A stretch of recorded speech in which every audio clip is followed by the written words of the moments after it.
SuperTraining.tv, Super Training Gym, the strongest gym in the West. Got my boy Treston Schull hitting up some squats with some bands. Got Greg Buffington as well. The bands help to accommodate resistance, making the weights heavier at the top, lighter at the bottom, teaching your body to accelerate and to become more fasterist. There's Chris Stamos hitting up some box squats as well. You're going to see how explosive and strong Chris is as we make it through this workout here. These guys are doing about 6 to 10 doubles on this day, and then you're going to see Treston Schull and a few others work up with some singles. Look at how fast Treston Schull is. Somebody asked a question a few weeks ago about why is he so explosive, and we'll actually do a little interview with him, and he can answer the question himself. But part of the reason why he's so explosive is doing these box squats and doing them over the last 4 or 5 years, and doing them correctly, doing the lift the right way, and really driving into the bar and applying as much force as he possibly can. The other part of it is being in the correct position. You're not going to be able to move fast if you make the lift a two-part lift. But if you're strong and you have decent mobility, you're going to be able to maintain position and make it a one-piece lift as he's doing here. Look at how explosive he is there. I mean, I don't know how much weight he's got on there, but at least 4 or 5 plates. And that band tension is probably an extra 200 pounds. Greg Buffington's moving those weights pretty fast there too, and he only weighs about 200 pounds.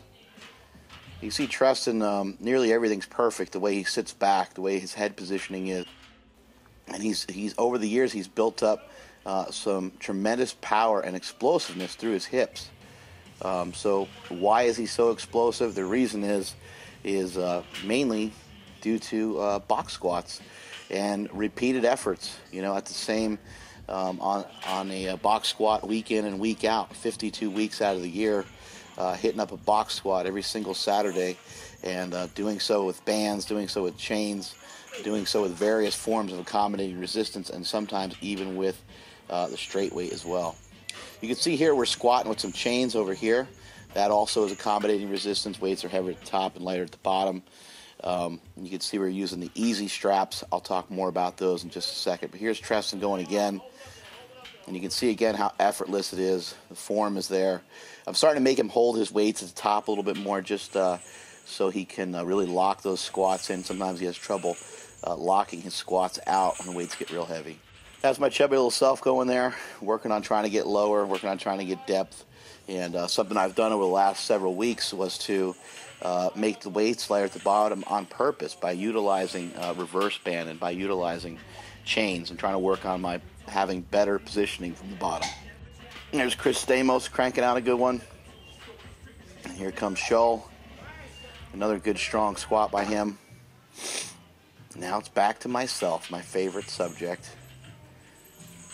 Well, it's something I've learned in the few weeks here and a few months, I guess you'd say, I guess you'd say weeks. Really, I haven't been working on it that long. Of doing some raw squatting, is that I can't move as fast as I'd like. I'd like to be able to drop down much faster. I actually have the ability to drop down much faster, but what happens is I lose bar placement. And I lose bar placement, and then I lose positioning, and then I can't come up with the weight as good. But there's a good strong squat there by Treston. That's like 6 or 7 plates, and it just looked retarded easy for him. Here's Chris. Chris likes to squat in his squat suit with the straps down. Helps to alleviate some pressure and strain on the hips, but you still get a good workout that way. And his suit is like one of the old school kind of Inzer suits, so it's not giving him a ton out of the bottom. You can see there I like to kind of do that little dip move to help myself break parallel. I don't always get down all the way, but it's something I continue to work on. As far as depth is concerned, people make such a huge deal about it. I just try to rely on my training partners, try to rely on some of the video footage shot by Jim McD, and we just go from there. But I'm not overly concerned that I'm getting depth in a training session. I've never had problems in a contest, so I don't really think that'll be anything in question when I do compete raw, which will be March. And I'm just going to take things easy. Just looking to go up over 1,800 pounds with a raw total in March. I'm not looking to set the world on fire.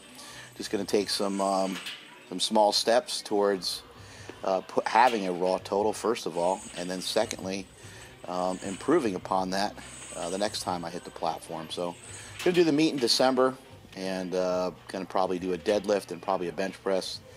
I don't know if I'm quite ready to squat yet, but we'll see. Maybe I will do the full meet. Who knows? But I do know I just want to kind of take my time with building up the strength for it.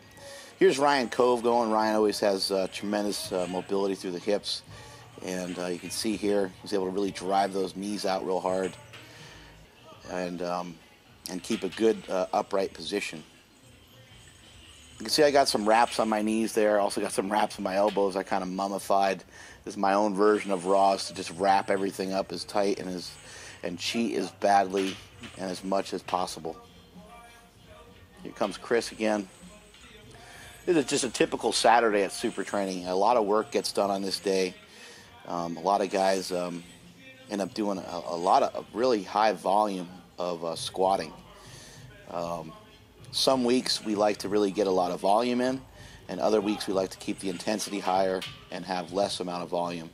The volume kind of is referred to by the total amount of reps and sets that you do times the amount of weight that you're using, and that's how you kind of figure out your volume. But we don't actually sit there and like try to add it all up and all that kind of thing. We just basically, some weeks we work up, some weeks we don't. On the weeks we don't work up, I would say it's a safe bet to say that we're using about 60 to 70% of our max in our working sets, you know, give or take 5% or so. And we'll just do 8 to 10 sets that way. On a week that we're going to work up, we'll only do 5 or 6 sets before we decide to work up and add weight. Another good strong squat there by Ryan Cove. Strength is never a weakness, and that is it from supertraining.tv.